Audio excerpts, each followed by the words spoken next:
안녕하세요. 꾸드레TV 성호건입니다. 제가 양평에서 공인중개사로서 활동하다 보면은 매도인 분들의 집을 이제 수색하러 갔을 때 종종 이런 말씀을 해주세요. 우리 집의 자재는 이런저런 자재를 썼고 이런 고급 자재를 썼고 설계는 내가 굉장히 이런 식으로 신경을 많이 썼어. 양평에 이런 집은 절대 없어. 우리 집뿐이야. 우리 집의 조망권은 정말 특수해. 정말 이런 조망권을 가진 집은 우리 집밖에 없어. 또 하나, 우리 집은 풍수가가 와서 직접 말해줬는데 풍수가가 절대 이런 집은 없다고 했어요. 양평에서도 최고의 명당이 있을 때 절대 양평에 이런 집은 없어 라고 말씀을 하십니다. 제가 오늘 말씀드리고 싶은 부분은 황금성이 부족하다고 하는 전원주택에 대해서, 그럼 최고라고 하는 집들이 너무나 많은데 대체 왜 황금성이 부족한가, 전원주택으로는 투자가 안 되는가, 재테크가 안 되는가, 항상 사고 나면 황금성을 걱정해야 되는가에 대해서 좀 설명을 드리려고 합니다. 기준을 명확하게 잡았으면 좋겠습니다. 아까 앞서 말씀드린 멘트들은 생각보다 집에 빠져있는 듯한 멘트를 많이 하십니다.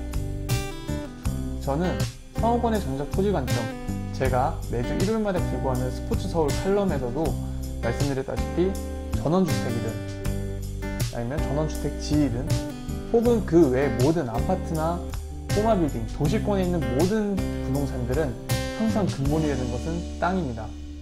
땅을 먼저 보고 나서 건축물을 보시면 재테크나 황금성 등을 함께 고려하실 수가 있는데요. 전원주택이라고 해서 묶이는 것이 아닙니다.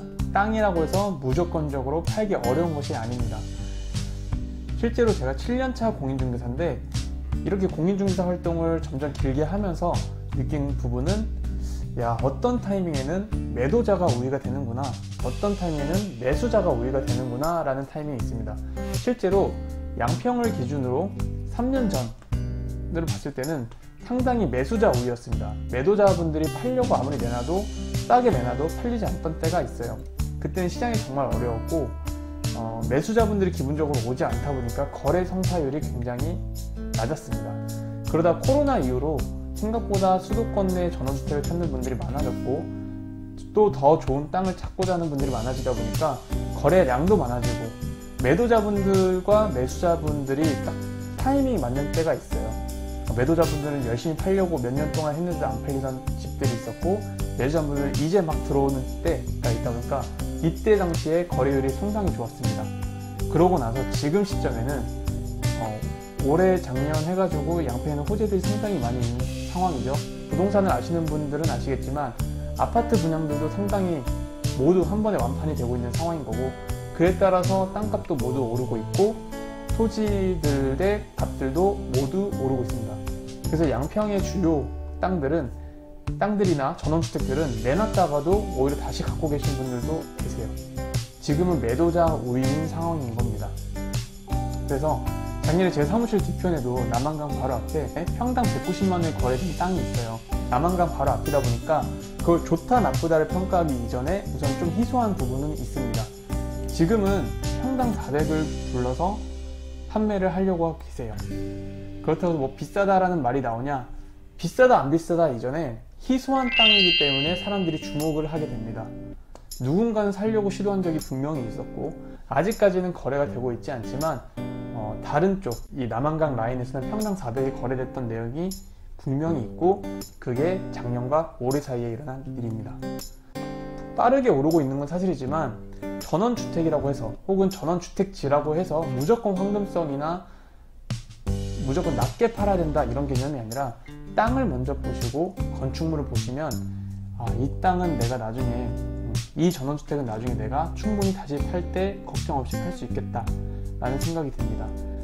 그러고 나서 땅이 조금 애매하거나 했을 때 풀어가는 부분이 건축물인 거예요. 그러니까 땅이 자연 상태로 있어서 이 땅이 어떻게 될지 모르겠어 라고 했을 때 개발을 통해서 좀 더 구체화되고 구체화된 땅, 여기다 집 지을 수 있구나 라는 모습을 보여줬을 때 부가가치가 생기는 겁니다.